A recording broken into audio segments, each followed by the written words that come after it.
Di hari yang paling mengguncang Madinah, kabar itu menyebar begitu cepat. Rasulullah telah wafat. Kota yang biasanya tenang berubah menjadi lautan kesedihan. Banyak sahabat tak mampu menahan air mata. Namun di antara semua orang yang terpukul, ada satu sosok yang reaksinya paling mengguncang, Umar bin Khattab. Umar berdiri dengan wajah penuh amarah dan penolakan. Baginya, mustahil Rasulullah meninggalkan umat ini begitu saja. Hatinya terlalu cinta untuk menerima kenyataan pahit itu. Dengan suara keras ia berkata bahwa siapapun yang mengatakan Nabi telah wafat akan dihukum olehnya. Umar bahkan menghunus pedang, seolah ingin membungkam kabar yang menurutnya tidak mungkin benar. Di mata Umar, Rasulullah hanya pergi menghadap Allah sebagaimana Nabi Musa pernah pergi meninggalkan kaumnya untuk sementara waktu. Ia yakin Rasulullah akan kembali. Kesedihan yang begitu dalam berubah menjadi ledakan emosi dan kemarahan. Sementara suasana semakin kacau, datanglah Abu Bakar As-Siddiq. Ia baru tiba dari rumahnya dan langsung masuk menemui jasad Rasulullah. Dengan penuh haru, Abu Bakar mencium kening Nabi dan berkata bahwa Rasulullah tetap mulia, baik saat hidup maupun setelah wafat.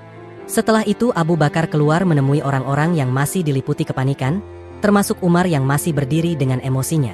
Abu Bakar lalu meminta Umar untuk tenang, namun Umar tetap berbicara dengan penuh kemarahan dan penolakan.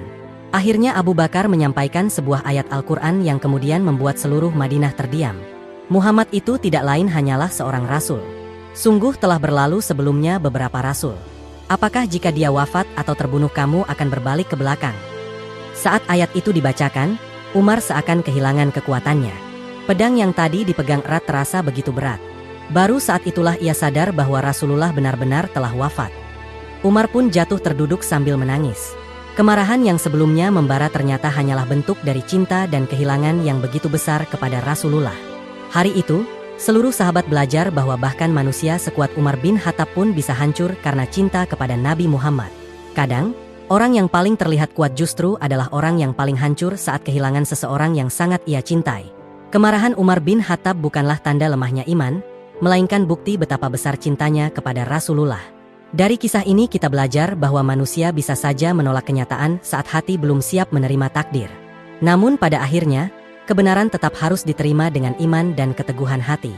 Kisah ini juga mengajarkan bahwa dalam situasi paling kacau sekalipun, akan selalu ada orang bijak yang menenangkan keadaan dengan ilmu dan ketenangan, sebagaimana Abu Bakar menenangkan umat dengan Al-Quran. Cinta kepada Nabi bukan hanya diucapkan lewat lisan, tetapi terlihat dari bagaimana hati merasa kehilangan saat mengingat perjuangan beliau. Dan sebesar apapun kesedihan itu, seorang mukmin harus tetap kembali kepada Allah dan menerima bahwa semua yang hidup pasti akan kembali kepadanya.